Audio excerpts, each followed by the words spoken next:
what pressure looks like. Wind, speed, focus, and absolutely no room for mistakes.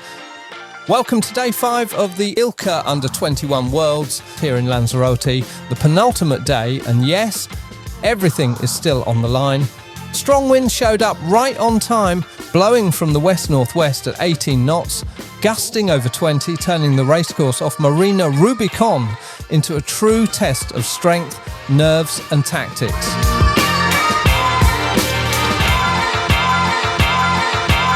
Let's start with the ILCA 7, because it really doesn't get any tighter than this. After 2 intense races, Spain's Karol Krupski and Slovenia's Luka Zabukovic finished the day tied at the top.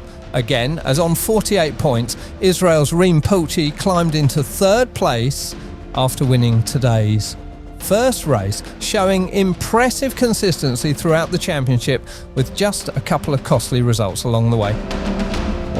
Yes, of course the points are close, and I guess I will just focus on my sailing. And first race I will just have to go and to do a good race and not to focus on other sailors. Then we'll see how the first race go and see what I have, what's the plan.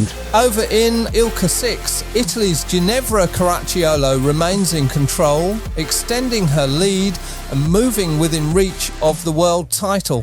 Behind her, everything is still open. Positions keep changing, nerves are tested, and the fight for the remaining podium spots goes all the way to the final day. Hermione Gikas from Greece holds on to 2nd overall, while Spaniard Adriana Castro sits 3rd, still very much in the podium fight.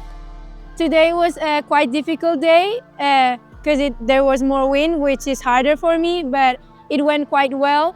My championship is with really good progression and I have no pressure. I just want to enjoy tomorrow, the last day, and have fun.